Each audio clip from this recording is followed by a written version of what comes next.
So continuing on the last video, जैसे कि मैं बता रही थी कि इस तरह के बच्चों के साथ बचपन से ही एक प्रॉब्लम, एक कर्स जुड़ा रहता है। और ज़्यादातर आप देखोगे कि ऐसे बच्चे जो है उनके साथ 8 नंबर अटैच होता है, यानी कि शनि का नंबर अटैच होता है। कैसे न कैसे शनि उनके बर्थ चार्ट पे या कहीं ना कहीं रहेगा।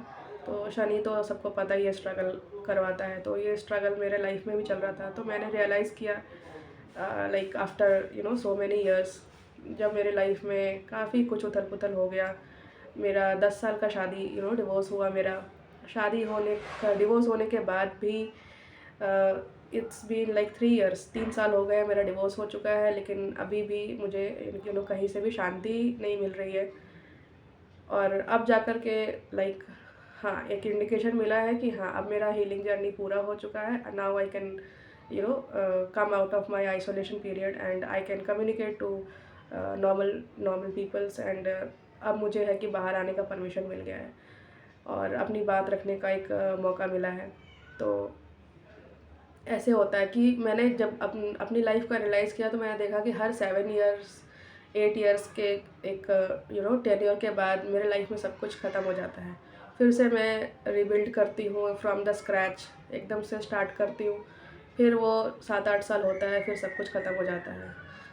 तो मैंने भगवान से पूछा, लाइक स्पिरिचुअल आपको है कि भगवान खुद ब खुद अपने से जोड़ेंगे।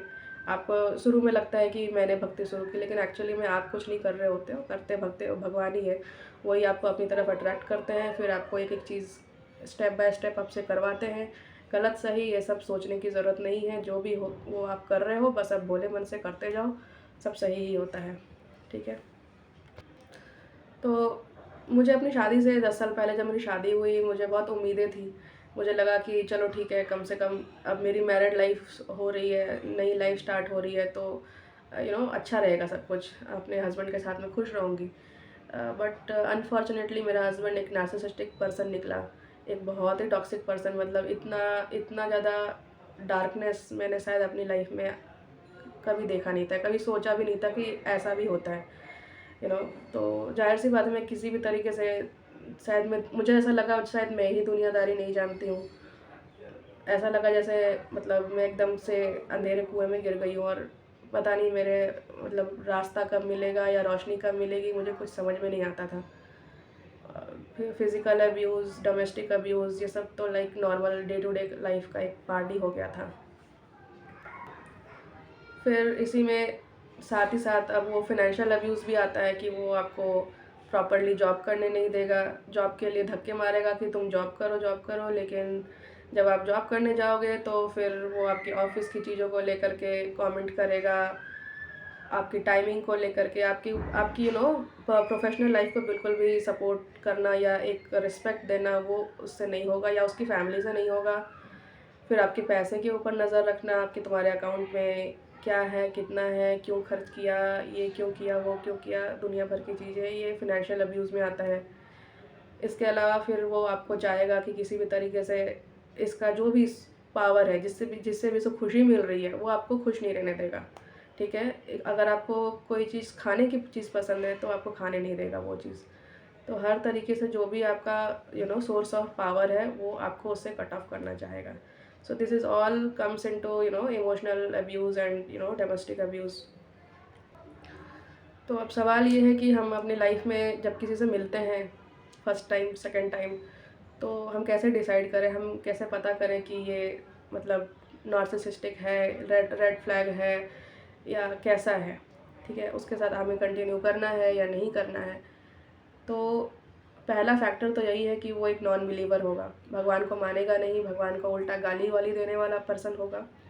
तो पहला रेड फ्लैग तो यही है कि जो इंसान भगवान को नहीं समझता है, या समझना तो छोड़ो, उसको तो कोई बहुत विरला ही इंसान होता है जो भगवान को समझ सके, बट एटलीस्ट उसका सर किसी के आगे झुकने वाला होना चाहिए।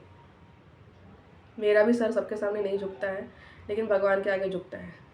ठीक है। तो भगवान को अगर कोई गाली दे रहा है, दैट मीन्स कि वो पर्सन आपके लायक भी नहीं है, वो आपको भी गाली देगा और आपके पेरेंट्स को भी गाली देगा। So it's a very logical thing कि जो इंसान नास्तिक है, नॉन बिलीवर है, आप उसके साथ कंटिन्यू ना करें।